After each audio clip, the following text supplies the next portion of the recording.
Advocate Hitesh Gupta સામે એફઆઈઆરને લઈને વકીલ મંડળમાં રોષ, ઉગ્ર આંદોલનની ચીમકી।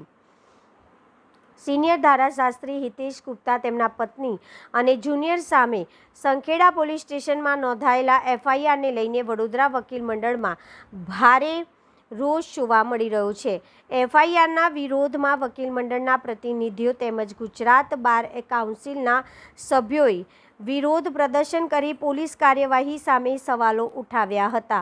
વકીલ મંડળના આક્ષેપ મુજબ છોટાઉદેપુર એસપી, ડીવાયએસપી, પીઆઈ દ્વારા કોઈપણ પ્રાથમિક તપાસ કર્યા વિના તથા અંગત દુશ્મનાવટના કારણે ફરિયાદ નોંધાવવામાં આવી છે।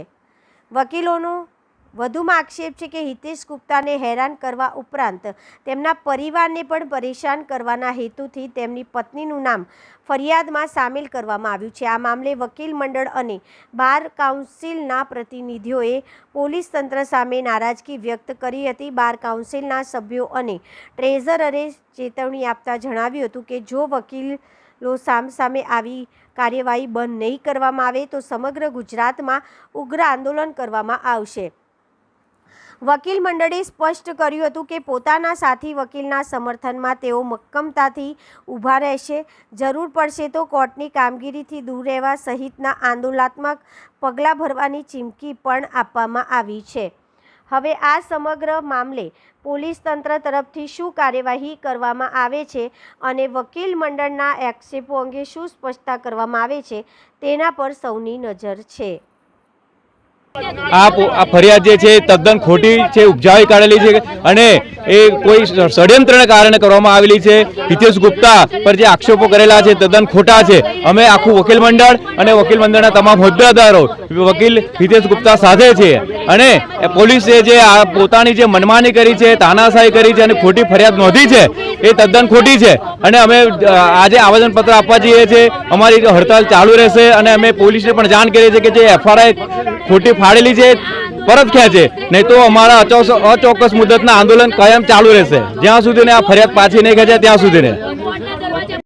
અમારા પ્રતિષ્ઠિત એમાં સિનિયર ધારાશાસ્ત્રી હિતેશ ગુપ્તા સાહેબ તેમજ તેમના ધર્મપત્ની તેમના જુનિયર પર એક ખોટી ફરિયાદ સંખેડા પીઆઈ દ્વારા દાખલ કરવામાં આવી છે। તેમાં એસપી છોટાઉદેપુર, ડીવાયએસપી તેમજ પીઆઈનો સાથ સહકાર છે। કોઈ પણ પ્રકારની પ્રાથમિક તપાસ કર્યા વગર એમની પત્નીને સંડોવણી, એમના પરિવારને હેરાનગતિ થાય એવી રીતે પત્નીનું નામ ઉમેરવામાં આવ્યું છે।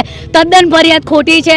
7 તારીખે ફરિયાદ દાખલ કરવામાં આવી છે અને 5મા મહિનાની ઘટના બતાવી છે। ટોટલ તમે ફરિયાદ વાંચો એમાં ટોટલી ખબર પડી જાય છે કે આ દુશ્મની રાખીને ફરિયાદ દાખલ કરવામાં આવી છે। જે પણ દુશ્મની એમના દુશ્મનો હશે, એમના દુશ્મનોને અમને કોઈ જાણ નથી, પરંતુ અમારા વકીલ પર ખોટી ફરિયાદ કરવામાં આવી છે જેથી અમે એમની સાથે રહીશું અને જો પોલીસ તંત્ર હજી પણ વકીલોના વિરુદ્ધમાં ફરિયાદ ખોટીઓ લેશે તો હું બાર કાઉન્સિલ ઓફ ગુજરાતના મેમ્બર તરીકે તેમજ વડોદરા વકીલ મંડળ ટ્રેઝરર તરીકે આહવાન કરું છું કે આખા ગુજરાતમાં પોલીસ તંત્ર વિરુદ્ધ ઉગ્ર આંદોલન થશે।